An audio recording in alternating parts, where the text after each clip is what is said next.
believe, round 4 with Bart Kay.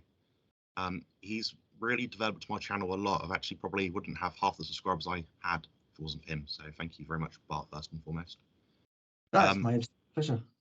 And I've got 4 questions today. As someone who specialises in, physiology, you'd know probably quite a bit about these sort of things. So the first question is something in regards to something you sort of spoke about maybe a few weeks ago on a live chat, I believe. And that was on the topic of mass balance. And you said mass balance is a better determinant of body mass and composition than energy balance. Yes. So what does this mean? And can you provide like an example or something? Yeah. So this is really quite an interesting one.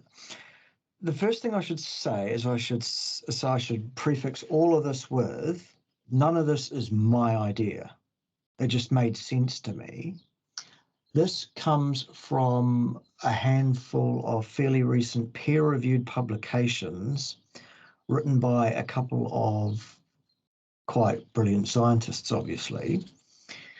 And I'm working on getting those guys to come on my channel to actually talk with me about it, but they're both a bit shy of the public media thing, even though they're, doing the scientific publication thing, whatever. So what I'll run through with you here is my best understanding of what this is so that people get it finally, hopefully. Goes like this. Your body mass is made up from components that collectively make up your whole body, but they are, if you like to think of it that way, there are separate components of that. For example, for most of us, 65% of our body mass is water. And then the rest, the 35% that's left, is made up of skeletal muscle for most of us. In your case, John, much more muscle, much less water relatively.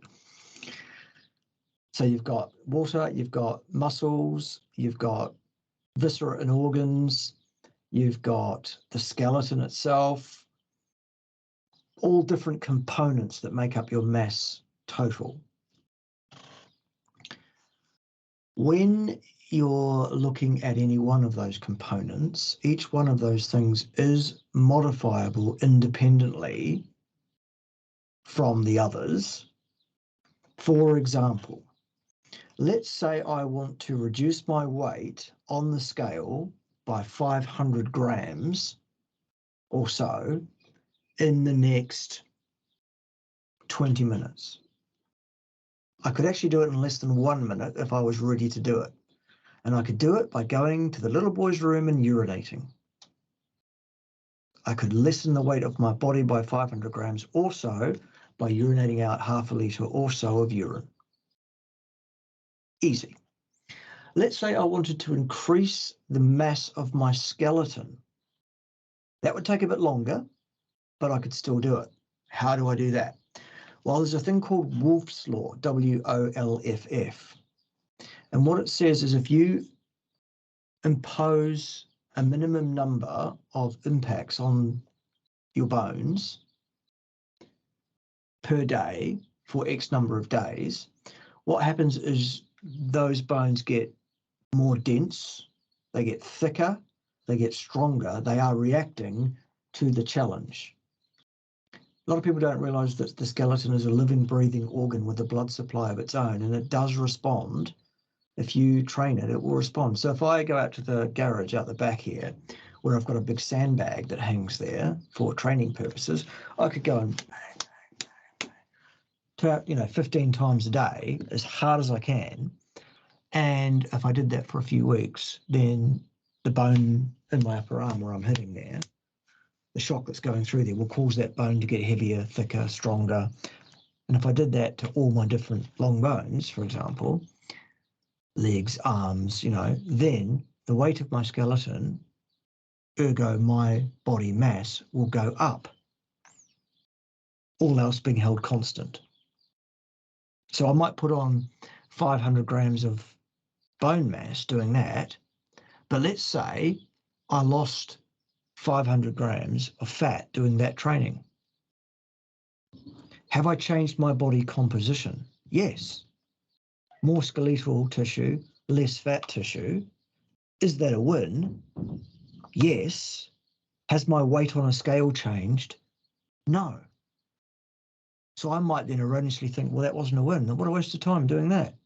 But a thicker, stronger, harder skeleton and less fat are definitely good things. By the same token, I could do some hypertrophy training and put on 5 kilograms of muscle, and in so doing, lose 5 kilograms of fat. Definitely a win. Absolutely, definitely a win. But if I'm just worried about what my weight is, not a win. Okay? Each of those components, skeletal muscle, the skeleton itself, the water component, the organs and viscera, all that stuff, those things are constructed from matter, from mass.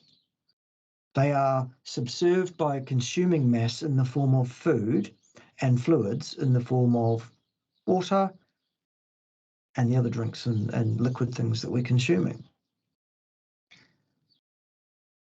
The weight of matter depends on what that matter is per volume, absolutely.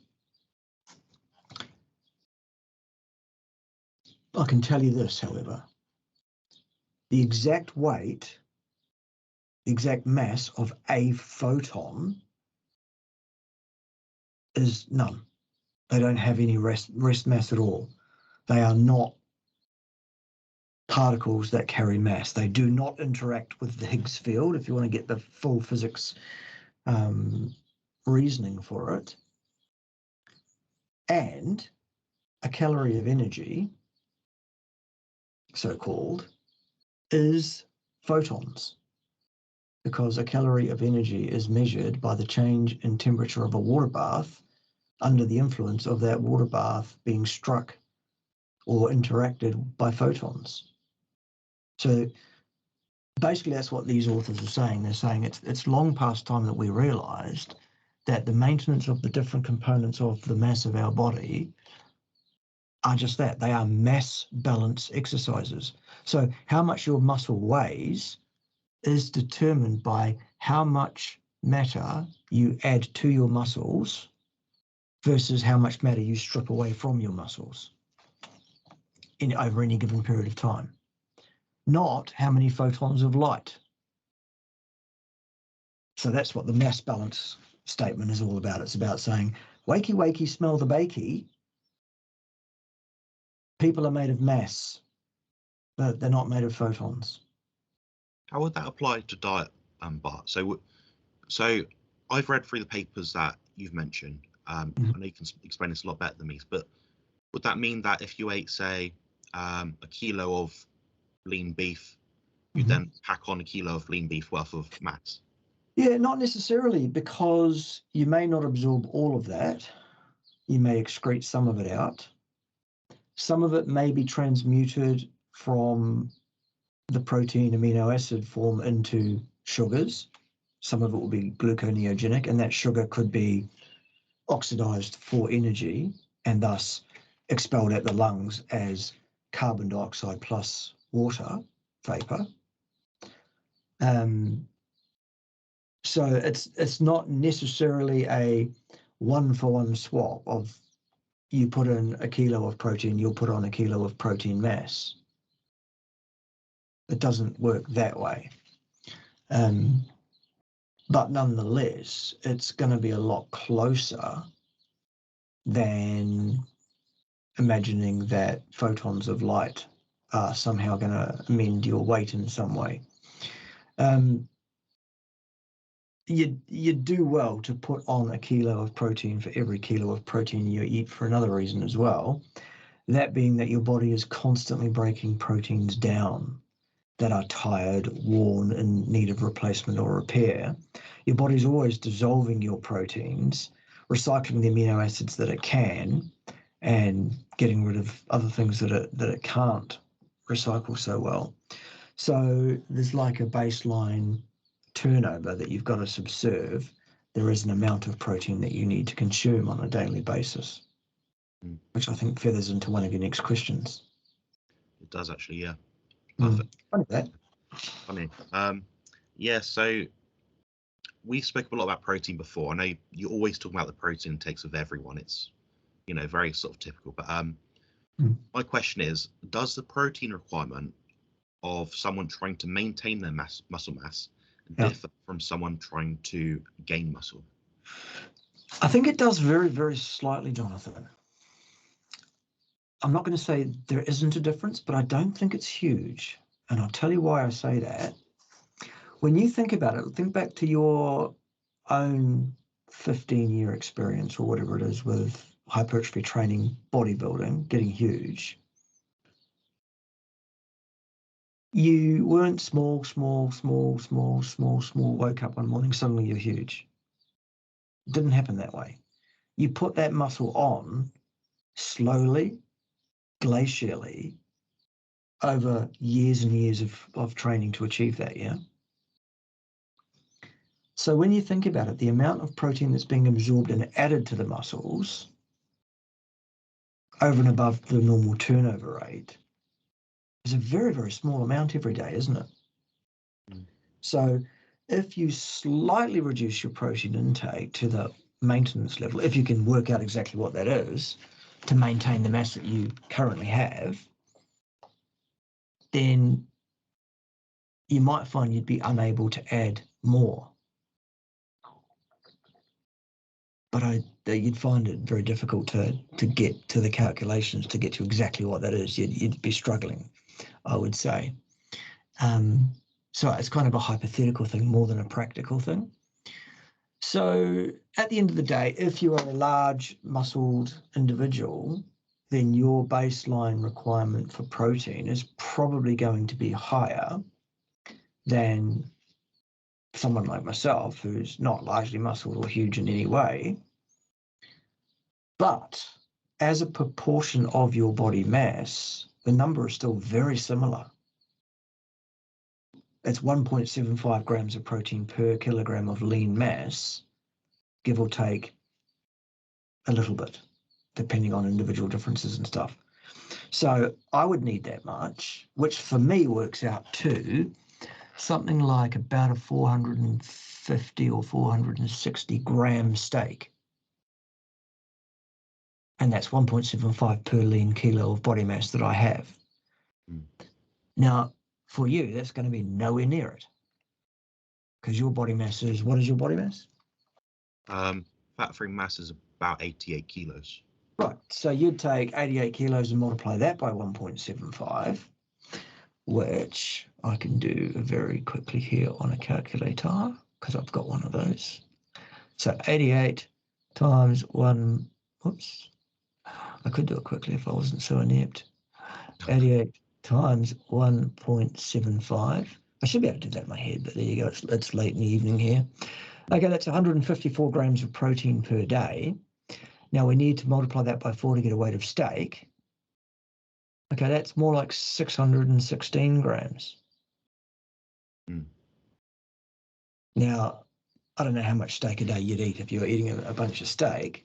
Maybe it's a bit more than that because you're actually probably have a higher turnover rate as well because of your activity level. So if you were eating anywhere between 600 and 800 grams of steak a day, I would say that's probably in a reasonable range. More than that, and you might potentially be causing yourself a blood sugar issue. And I'm saying you because you're the example right now. I'm not pointing any fingers at you particularly. You're just acting as the puppet, if you like, for the example right now. I mean, individual differences also. You might be eating a kilogram of steak and you might be fine on that. And if you are, it's not broken. I wouldn't fix it. But for a general rule of thumb, that's where I start people at 1.75 grams. And if it's not enough, we increase it. And if it's too much, we decrease it by probably 5% a week until we hit the sweet spot. Okay. Yeah, that's what I would do anyway. That makes sense to me. Yeah. It kind of leads me to my next question actually. Before we get into like the training stuff.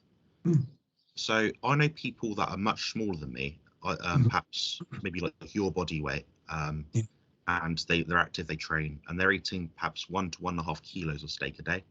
Yeah. Now, is it is it that their hunger signals are going in that direction, i.e. a lot of food, because they need more food? Mm-hmm. Or is it that they're just got like a disorder, like they're just eating for the sake of eating sort of thing? I think that it's likely in a case like that, that particular individual is probably not eating enough fat. And as such, they'll be eating a lot of protein to make up to have enough energy in total coming in. The excess protein over the amount that they can actually use for protein turnover will be being transmuted into sugars, and those sugars will be being oxidized.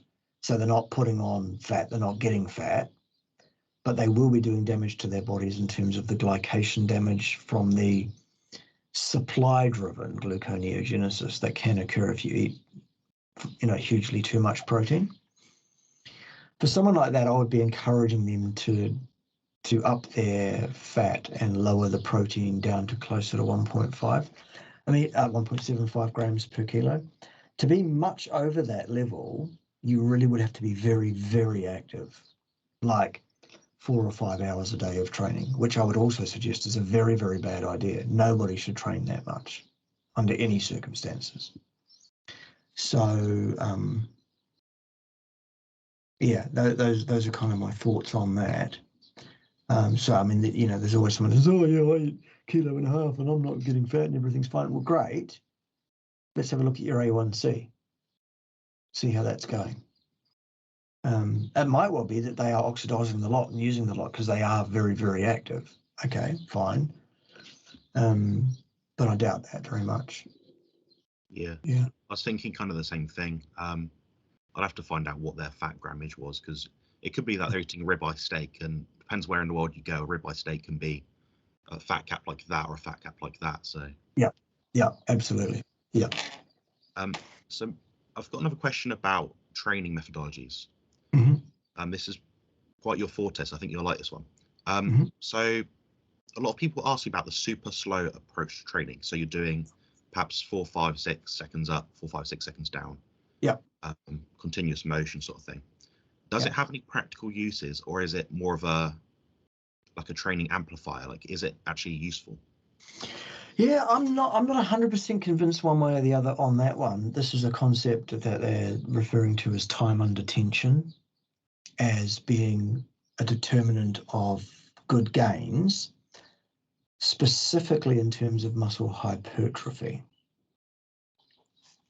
as opposed to lifting with explosive cadence for a smaller, perhaps, number of reps executed more rapidly, which I think is more functional for most athletes. I mean, who wants to be the strongest athlete to move the slowest possible? Because as you train, so shall you perform. If your goal is purely muscle hypertrophy, purely for looks, it's not an athletic concern, then maybe that's a useful thing to add into your training. And the mechanism of how it might work, if it does, I think, is largely in the fact that you are extending the eccentric phase time under tension, thus causing actually more firing of the muscles in the eccentric phase, and that causes more micro muscle tears. That soreness you get in your muscles after training and most muscle hypertrophy is actually down to eccentric muscle loading. The concentric phase doesn't do a great deal for hypertrophy.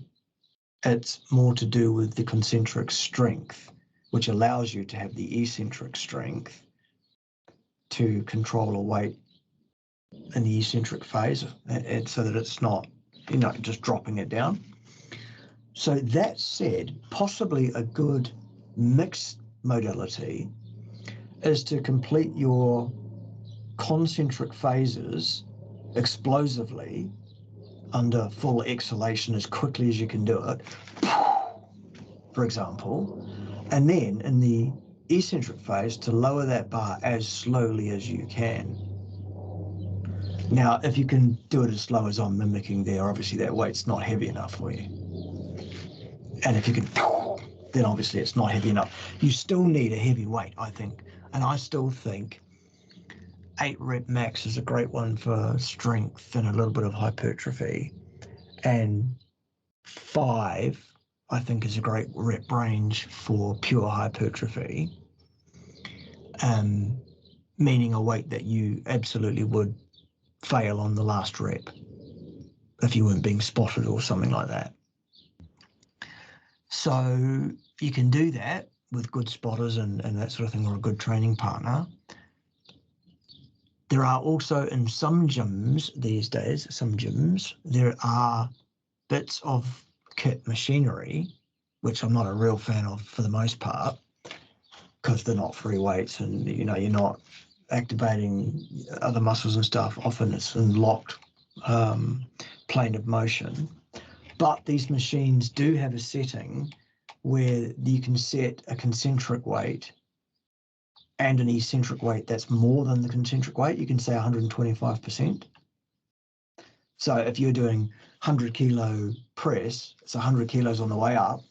And as soon as it locks out and starts moving down in the eccentric phase, it ups the resistance to 125. So you're doing big negatives. And those can be a good thing to throw in, not as your whole training, because I still want you stabilizing, I still want you lifting barbells and dumbbells and resistance bands and activating your core and all of that as well.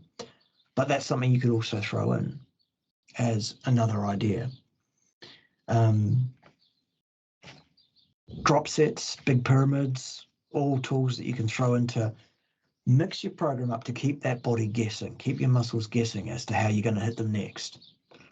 Because the one thing that will slow down your growth in hypertrophy and strength, to be fair, is if your body knows what to expect. And you're not, if you're training weeks and weeks on end and not getting any muscle soreness, you're not doing it right. You're not keeping your body guessing. I think it's become too comfortable. Now you're in a routine. Now you're in a maintenance mode and your growth will stop, I think. Yeah. I think you do have to up the ante a bit of things, and you can't just do 3 sets of 10 or whatever people do and think it's going to work. And a lot of people debate if it's better to sort of increase the weight for that 2 sets of 8 or 3 sets of 10, or if it's better to add in a drop set. I mean, I personally prefer to increase the weight as long as where you're lifting that weight isn't causing excess wear and tear in your joints and it's safe. I think because that you standardize your technique, then you're just lifting more weight. It's more tension. Yeah, I've always been an absolute stickler for form. When I say the heaviest weight you can do for 8 reps, 5 reps, whatever the ranges we're looking for, that means with perfect form. As soon as you cannot maintain the form, it's too heavy and it's dangerous, and you need to not do that. So Bart, I don't know if you're doing any like bodybuilding or fitness challenges this year, but if you were to do one, how would you program it for yourself? Right. Yeah, I am thinking very seriously, and I have sort of made a bit of a start with some bits and pieces, not so much a planned, disciplined approach, but just actually getting my body moving and active again after really the best part of 5 years completely sedentary to all intents and purposes. The reason for that is I've spent the last 5 years working very, very hard to set up a new business with the YouTube thing and the consultancies and all of that. I'm actually still working 70 hours a week plus at it to keep driving it forward and to keep it growing and keep it viable until it's a bit more self-sustaining. So that's my reason, really, for not exercising. I don't know, any excuse will do. The budgie's having a birthday, whatever. That's fine. I'll take that cop that on the chin. Fine, I just haven't done the exercise. And I have experienced muscle mass loss like you wouldn't believe, especially in the lower body, which is very common in men of my age that aren't active. I'm still on pipe cleaners. I look at myself in the mirror and I go, Jesus, who is that old man in that regard? So I'm looking at that. we have quite a bit of kit around the house here that I can use for lower body hypertrophy training, strength training, etc. We have Swiss balls, we have resistance bands, we have X bar, we have some free weights. I have the sandbag out the back for, explosive type stuff. There are quite a few hills around here. I have a weighted vest that I can put anything between no weight right up to 20 kilos in, or 44 pounds for people that think in the old money. And I can go and run up and down the hill in that.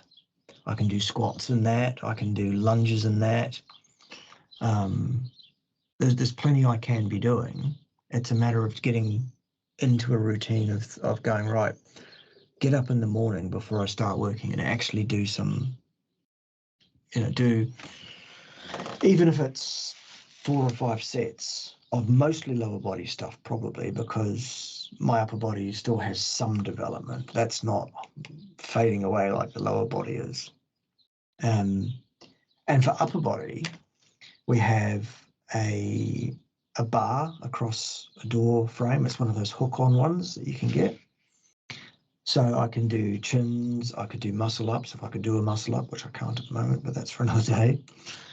We can do dead hangs. We can do either chins or pulls. Obviously, it's got all sorts of different grips and different, you can change that around.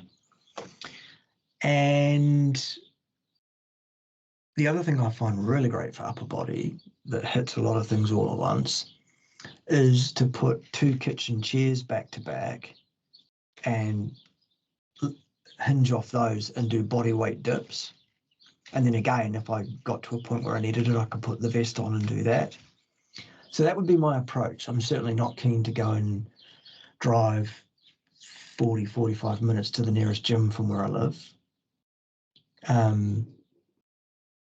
I did years and years of going to gyms and doing 3 sets of 8 and doing the hypertrophy training dutifully. A lot of that was before I'd ever actually did any training in the area. I was just doing what the gym instructors told me to do. And, there comes a point where you go, actually, would I ever want to do that again? Nah. So it's kind of, for my personality, structure, trying to impose something like that on myself in a structure might be difficult. But I can get into a frame of mind where I'm keen to do something to get an outcome and approach that sort of in a semi-relaxed fashion, but actually get it done. And I think that's the way to go for me. Yeah. Other sounds people, sensible. yeah, other people would do better, I think, with a structured gym program and probably with a training partner and probably with someone there to crack the whip even. None of that's going to work for me. Yeah, that's fair enough. I mean, you're in a different position to me because I'm not working 70 plus hours a week. Mm. I've got time to go out in the morning at, say, 9, 10 a.m. after the school run. Sophie and I can train together. We can spot each other, sort of thing.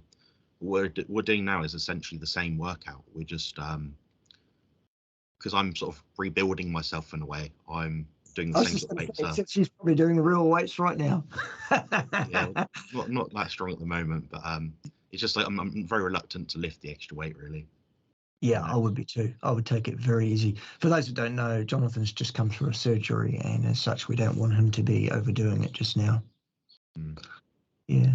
Yeah. How long would you say it was until I could sort of push it a bit? I mean, obviously, I'm going to listen to my body's feedback, but yeah, you will know. You being an expert lifter of years of experience and living in your body, you will know when it feels like it's time for you to start extending. What I would encourage you to do, though, is to build back up to your full working weights almost maybe over a month. I wouldn't go straight back to anywhere near what you were doing beforehand straight away. I think that would be asking for trouble. You might get away with it. I'm not saying you wouldn't, but I wouldn't want to risk it myself. Yeah, it's a long, drawn up process, like the surgery and recovery.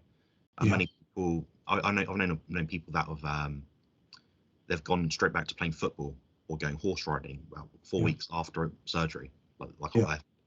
They've had bad results. So daft. Yeah. Brilliant. That's all I had planned for today anyway in terms of questions. Excellent. I think it's great. I think, there was some nuances, some things we haven't looked at before, and it's always nice to be asked different questions, because today, for example, I've done 3 interviews, and today I've been lucky. Everyone that's interviewed me today has asked me different stuff to the usual stuff that people ask me because they've seen my videos and they've seen me talk about things, and they go, it's almost like, a musician that's always asked to play the same stuff. And so, I'm really pleased to answer different questions. So thank you for that. It's been a pleasure. And also, for those who don't know, in the next few weeks or so, Jonathan's going to make his debut on my channel as a co-host for a Q&A weekly session on a Saturday night UK time. Saturday afternoon it is in the US, and it's Sunday morning where I am. It won't be this week because I'm not doing one this week. So there's the spoiler for you this week, no live stream. Because they've moved our cricket from Saturday to Sunday this week, just because there's a provincial match on here in town and we're all expected to go to it. So they say, you're not playing cricket Saturday because there's a game on in town, play on Sunday. So that's taken the live stream out this week. Shit happens. But yes, do look forward to that. It'll be great to have you on the show and to have your input and your help with answering some of the questions that we get. Looking forward to that very much. Yeah, cheers. Well, I appreciate the opportunity. Hopefully I don't ramble too much. I don't spend up too much time answering one question. Yeah, not at all. It's usually me that goes on. So there we go. Okay. Thanks very much, Bart. Cheers. All right, cheers. See you next time.